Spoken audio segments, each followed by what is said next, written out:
Hello everyone, and welcome back. Today's going to be something new. It's going to be a weekly roundup video of the Premier League. Now, this video might be every week or 2 weeks, I don't really know yet. Now before we start though, make sure to subscribe to FNG. His link will be in the comment section below. Mainly the reason why I want to subscribe to him is because I got inspiration off this video from him. Now that's over and done with, let's get into the video. The first game, as you've heard, will be Manchester United versus Everton, which is also the game that I'm playing as. It was a very complicated but also very simple game where the referee didn't have much to do, but both teams were trying to overcomplicate the starting lineups, in my opinion. Now, Man United obviously did not start Cristiano Ronaldo, Pogba or Sancho. A lot of Man United fans have been calling for Ollie's head after that, but I think it was personally the right decision to bench Ronaldo, because this was a very weak Everton squad without Dominic Calvert-Lewin, Richarlison or Seamus Coleman. So Ollie's probably thinking we should easily win this. Pogba was a bit of a weird one, but I don't know why he didn't start him since Everton had a very strong midfield. And obviously benching Sancho was because Sancho's in pretty poor form. Everton on the other hand came into the game in pretty decent form, but also just got battered by Aston Villa a couple weeks ago. Obviously that's going to hinder the Everton squad with not having their full strength. It was very hard for both teams. Everton started the game pretty poor, Man United were pretty well, but Everton picked up. But then a chance for Anthony Martial, which he took. It was a deflection in by Godfrey, who was not covering the right hand side of his box very well. So in the end, obviously Man United going to the half 1-0. Then Everton come back out and score quickly with a counter attack, finished off by Andros Townsend, who was in brilliant form for Everton.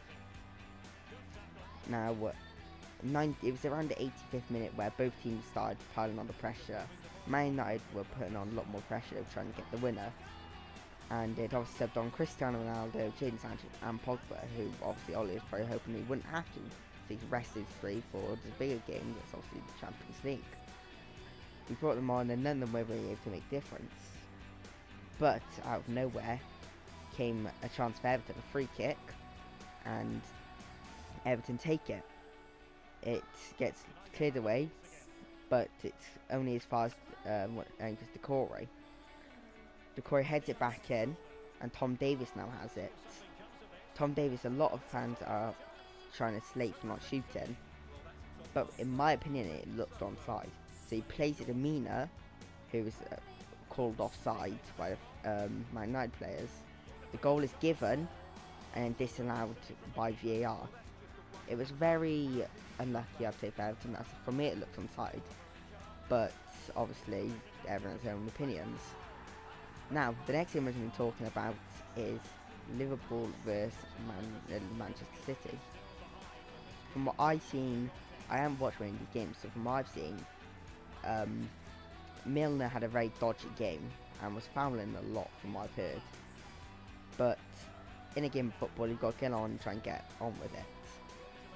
Now, Milner, a lot of fans should be sent off, but you can't blame him for not winning because of a couple fouls that were not given. Especially with a team like Man City, who still have the power to go.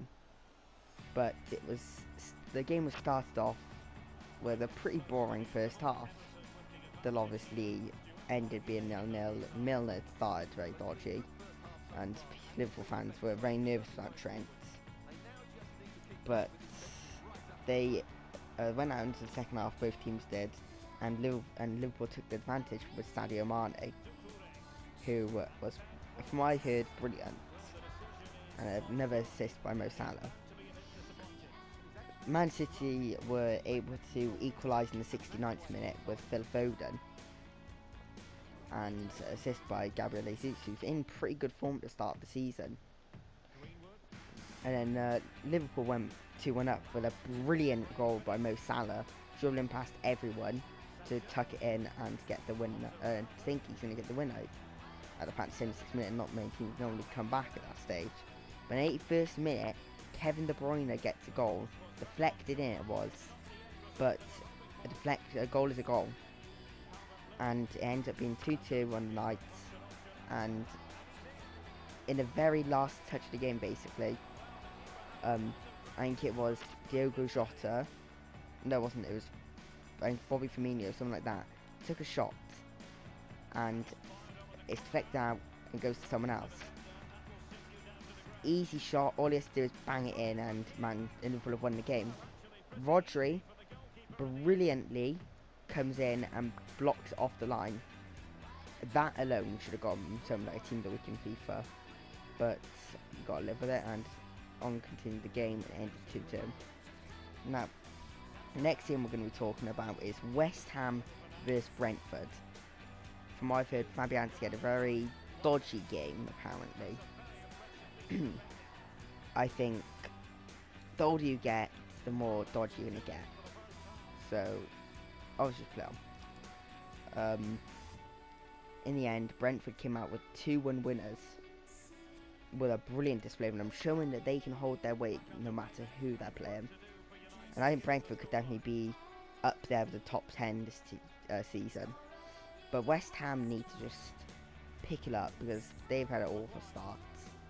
Is that the no Jesse Lingard effect? Who knows?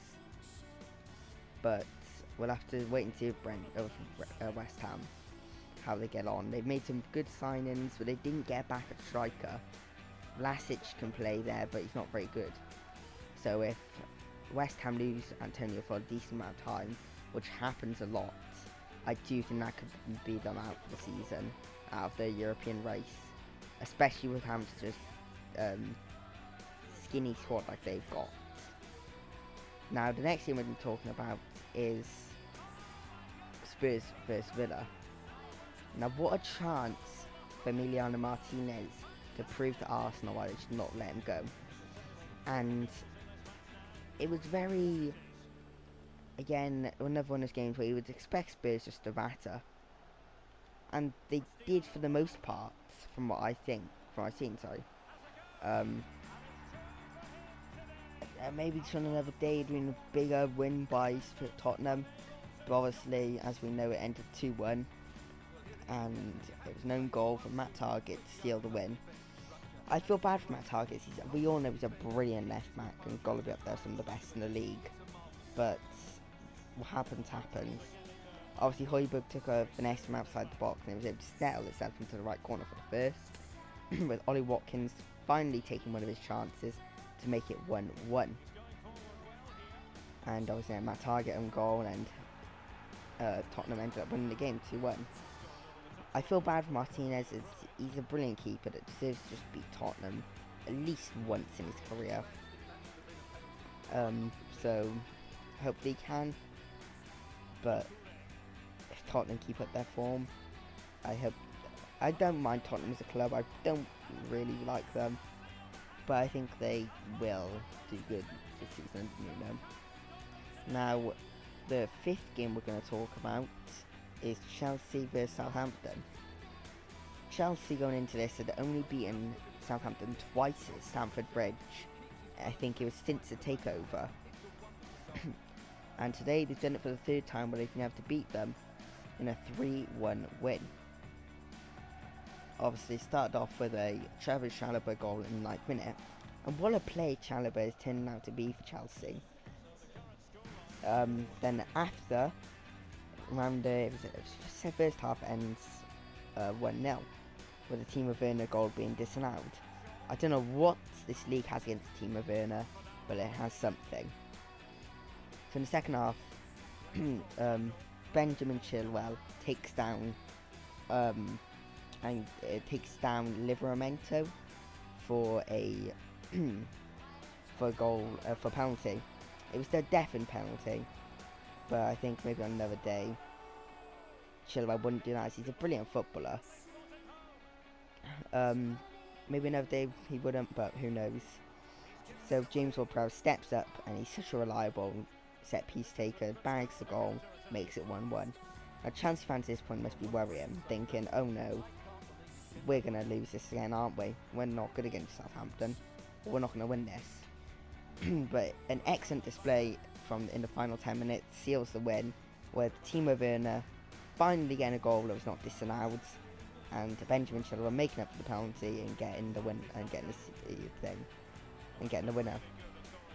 But James Ward-Prowse has cost them the game with a red card that is arguably not a red card, but I don't know what he was thinking. Dangerous play, risking a red card, and that really just changed the game with not having their captain and best player on the pitch. Now, the sixth game we're going to talk about is Brighton vs Arsenal. Now, how are Arsenal fans talking about this as a good game? Because Arsenal, a couple of years ago, you're saying, oh, we didn't beat Brighton. Oh, it's time for Arsenal to go.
First goal coming from a huge channel hang again in the 20th minute.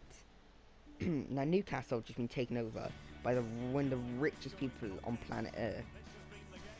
And if he saw this result, I think, under his reign in a couple of years' time, I don't think anyone would be able to go for a while. Now, the final game we're going to talk about is Burnley-Norwich. There's not much to say about this game. It's ended 0-0. Norwich finally didn't lose. Burnley played well, I guess, but weren't able to beat a team that haven't won. Now, thank you all for watching. I hope you all have a brilliant day, and I hope to see you all again in the stream soon. And make sure to like and subscribe if you have not. Go subscribe to FNG for the inspiration of this video. And I hope you all have a brilliant, brilliant, brilliant day. Goodbye.